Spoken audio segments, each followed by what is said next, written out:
अगर आपने अपना मास्टर्स या फिर स्पेसिफिकली एमबीए परस्यू करने का सोच ही लिया है ना, तो सबसे बड़ा अगला क्वेश्चन होता है कि मैं कैट का एग्जाम दूं या फिर मैं जीमैट का एग्जाम दूं। कैट का एग्जाम मोस्टली फॉर इंडिया और जीमैट का आउट ऑफ इंडिया के लिए या फिर अब्रॉड जाने के लिए। तो इस वीडियो में हम बात करेंगे और कंपेयर करेंगे कैट और जीमैट की हर एक चीज को, difficulty level, exam pattern, type, कौन से क्वेश्चंस आते हैं एंड एवरीथिंग एल्स, ताकि आप एक इन्फॉर्म्ड डिसीजन ले पाओ कि यार मैं कैट दूंगा या मैं जीमैट दूंगा।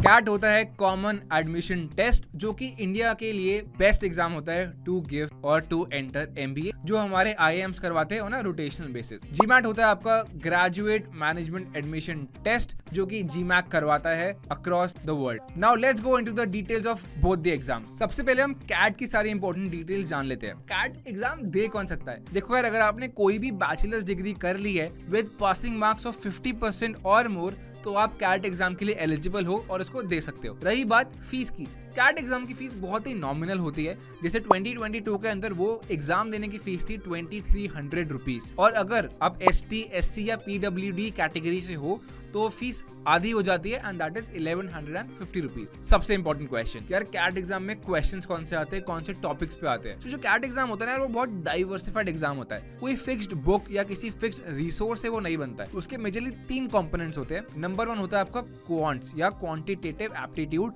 जिसके अंदर मोस्टली मैथ्स होता है, algebra and all the other things which you have gone through in the entrance exams, वो सब आता है। दूसरा होता है LRDI, लॉजिकल रीजनिंग और डेटा इंटरप्रिटेशन, जिसके अंदर जेन्युइन क्वेश्चंस होते हैं रिगार्डिंग प्रॉब्लम सॉल्विंग। ये आता है आपका LR के अंदर। DI के अंदर ये सेम चीज थोड़ा नंबर्स के फॉर्म में आता है, जिसको आप स्टैट्स भी बोल सकते हो। थर्ड होता है वर्बल एबिलिटी, और बहुत ही ऑब्वियस है वर्बल एबिलिटी क्या होता है, योर इंग्लिश, चाहे वो रीडिंग हो, लैंग्वेज हो, ग्रामर हो, वो सब कुछ उसका पार्ट होता है। अब रही यार डिफिकल्टी लेवल की बात, कैट के एग्जाम के बारे में बहुत लोगों ने ऑलरेडी सुन ही लिया होगा जो ये वीडियो देख रहे हैं। कैट एग्जाम का difficulty level is high, difficulty भी और उसके अंदर कॉम्पिटिशन भी, तभी उसका success rate is only 2%। And what do you mean by 2%? Basically अगर आपको टॉप आईएम्स में एडमिशन लेना है, बिकॉज हमारा एक ऑब्वियस सा यार ऑब्जेक्टिव रहता है ना कि हमको बेस्ट टू बेस्ट कॉलेजेस में जाना है, हाईएस्ट से हाईएस्ट स्कोर लेके उनको क्रैक करना है। सो टॉप आईएम्स में जाने के लिए 98 to 99 परसेंटाइल आपको लानी ही पड़ती है। If your profile is obviously way too good तो थोड़ा वो कम हो सकता है, but major calls if you are a normal above average student, तो आपको 99 परसेंटाइल को टारगेट करना चाहिए और उसके बियॉन्ड, ताकि आपको बेस्ट टॉप आईएम से इंडिया के कॉल आए। अगर मुझे अब कैट की प्रिपरेशन शुरू करनी है, कितना टाइम लगेगा? देखो ये ऑब्वियसली बात है कि ये हर एक स्टूडेंट पे उसके एप्टीट्यूड पे डिपेंडेंट होता है,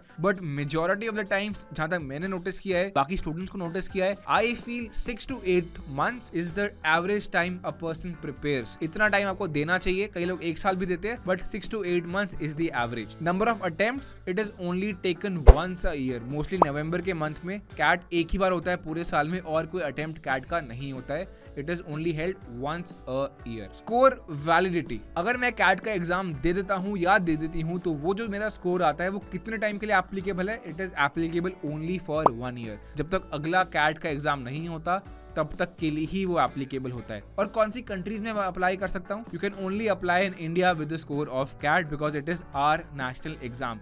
इंडिया के लिए ही इट विल बी वैलिड।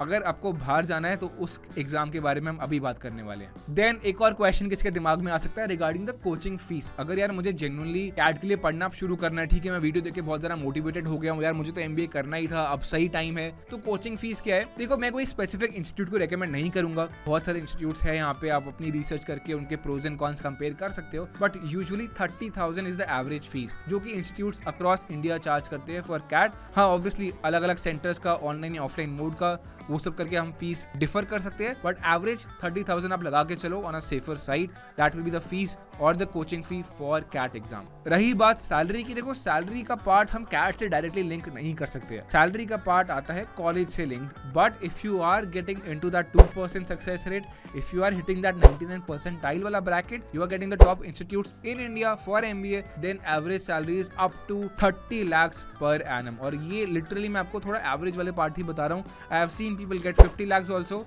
और कुछ लोग उससे कम, लेकिन 30 lakhs usually is the package that you get from the top colleges in India once you crack CAT. अब बात करते हैं दूसरे एग्जाम की, जो है GMAT। देखो यार, GMAT का कोई स्पेसिफिक एलिजिबिलिटी क्राइटेरिया नहीं है। If you are a graduate above 18 years of age, आप GMAT के लिए अपीयर हो सकते हो। रही बात फीस की, यहाँ पे एक मेजर डिफरेंस आ जाता है। कैट की fees is usually very nominal, 2300 for majority of the categories, लेकिन GMAT के अंदर फीस काफी बढ़ जाती है। GMAT देने के दो तरीके होते हैं, या तो आप अपने घर से ऑनलाइन अपीयर हो सकते हो, या फिर आप उनके टेस्ट सेंटर जाके दे सकते हो। अगर आप ऑनलाइन अपीयर होते हो अपने किसी पर्टिकुलर घर से या ऑफिस से कहीं से भी, देन द फीस इज $300, जो रफली अराउंड 25,000 होगा। And if you want to visit the centre, then it is $275, जो 22 और 23,000 के बीच में आएगा। That is the fees of GMAT। तो बहुत लोगों के लिए थोड़ा एक्सपेंसिव रहता है ये, so make sure that you are 100% ready before you appear for the GMAT exam. अब बात करते हैं सिलेबस के बारे में। कैट में थे 3 सेक्शंस, यहाँ पे मेजरली होते हैं आपके 4 सेक्शंस। आपका क्वांट्स, जो कैट में भी था, आपका वर्बल एबिलिटी, जो अगेन कैट में भी था, then integrated reasoning and writing. ये एक इंपॉर्टेंट कंपोनेंट है GMAT का, जो कि आपको कैट में थोड़ा कम मिलता है। AWS सेक्शन यानी कि एनालिटिकल राइटिंग असेसमेंट सेक्शन में आपको एक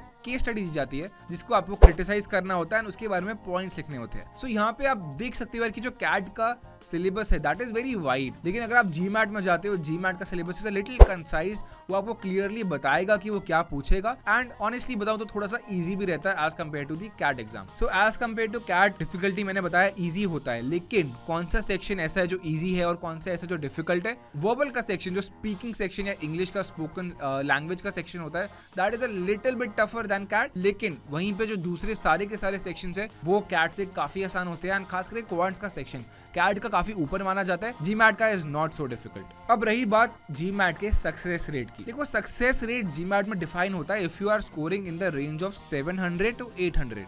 Any score beyond 700 is considered to be good, and only 9% students या 9% of the attendees of the exam score above 700. That is about the success rate. दूसरी चीज यार, GMAT exam कितनी बार होता है साल में? 5 बार तक उसको दे सकते हो। That is a very very good part of GMAT. यार कैट में क्या है, मैं साल में एक ही बार अपीयर कर सकता हूँ। एक बार अच्छा नहीं गया तो मेरे को अगले साल का वेट कर रहा है, which is a little tiring for a lot of students. But GMAT में आप 5 बार दे सकते हो, 2 बार ऑनलाइन या बाकी बार सेंटर्स पे, एंड लिटरली 8 बार आप अपनी लाइफ में GMAT के लिए अपीयर हो सकते हो। प्रिपरेशन टाइम GMAT का यूजुअली रहता है 3 to 4 months, again depending on the individual. Score जो आपका GMAT में आता है, it is valid for 5 years। CAT में वो था 1 साल के लिए, and the countries accepting GMAT are world wide. सारी की सारी कंट्रीज मोस्टली GMAT को या फिर GRE एग्जाम को ही प्रेफर करती है। अगर GRE हो रहा है तो मोस्टली GMAT भी वो एक्सेप्ट करते ही है। लेकिन इंडिया के भी कुछ कॉलेजेस है, लाइक ISB हैदराबाद, ISB एक और जो हमारा इंडिया में है वो क्राइस्ट यूनिवर्सिटी, ये सब भी GMAT को एक्सेप्ट करते हैं। सो अगर आप इन यूनिवर्सिटीज को टारगेट करते हो, आपको कैट एग्जाम नहीं देना, आप GMAT एग्जाम के थ्रू भी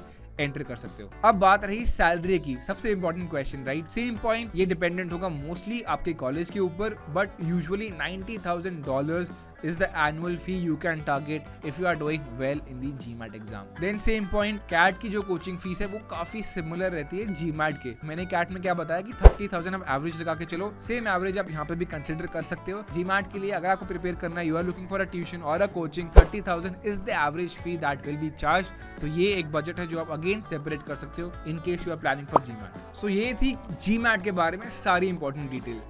अब एक छोटा सा काम करते हैं, जल्दी से कैट और GMAT को कंपेयर करते हैं और डिफरेंसेस जान लेते हैं और देखते हैं कि आपके लिए बेस्ट क्या है। देखो, सबसे पहली बात, अगर आप एक नॉन इंजीनियरिंग स्टूडेंट हो जिसको लगता है यार कि मेरी मैथ्स थोड़ी सी वीक है, जो बहुत लोगों के साथ होता है, तो आई वुड रेकमेंड कि आप GMAT का एग्जाम दे सकते हो, सिंस मैथ्स और या फिर क्वांट्स उसमें थोड़ा लो लेवल का होता है, इंग्लिश हाई लेवल की होती है। लेकिन अगर आपका maths is good, you are from a very good science background जहाँ पे आपने मैथ्स में अच्छा एक बेस बना लिया है, CAT is the exam that you can target. Similarly, second point, अगर आप top Indian B schools target कर रहे हो, CAT is the exam, except a few colleges that are also taking GMAT in India, जिनका मैंने नाम बता दिया है। लेकिन अगर आप सोच ही रहे हो यार स्टार्टिंग से कि मुझे तो यार बाहर जाके पढ़ाई करनी है, मेरे को इंडिया में पढ़ाई नहीं करनी है, देन ऑब्वियसली बात है कि GMAT के लिए आप प्रिपरेशन शुरू कर सकते हो। एंड अगर आप ये डिसीजन पहले ही बना लो, you will save a lot of time, because कुछ पार्ट्स अलग है दोनों एग्जाम्स के अंदर और आपको उनको एक ही बार पढ़ना पड़ेगा। फिर तीसरा इंपॉर्टेंट पॉइंट है जो मैंने पहले भी बताया, it is regarding the fees. GMAT की फीस इज हाई, 10 टाइम्स या उससे भी ज्यादा एज कंपेयर टू CAT। तो कुछ लोगों के लिए वो एक इश्यू होता है। मेक श्योर कि आप एक वाइज डिसीजन लो ये वीडियो देखने के बाद कि मुझे GMAT देना है या फिर CAT, अगर आपको फीस का इशू आता है तो। सो ये थी सारी details about the CAT and the GMAT exam, सारे डिफरेंसेस और सारी इंपॉर्टेंट इन्फॉर्मेशन। अब डिसीजन आपका है कि आपको कैट एग्जाम देना है या फिर जीमैट। देखो यार, MBA is a very recognised, very valuable degree, बहुत लोग इसको करते हैं। तो अगर आप भी सोच रहे हो कि मैं जीमैट के एग्जाम के लिए बैठूंगा या फिर मैं कैट एग्जाम के लिए बैठूंगा, so do let us know in the comment section और बताना कि आप कौन सा एग्जाम देने वाले हो। और अगर आपको ये वीडियो पसंद आए और ऐसी और भी डिटेल्ड वीडियोस अपने करियर पे अगर आपको चाहिए, let us know in the comments. Subscribe to the Groww plus channel. Until next time, keep learning, keep growing, all the best.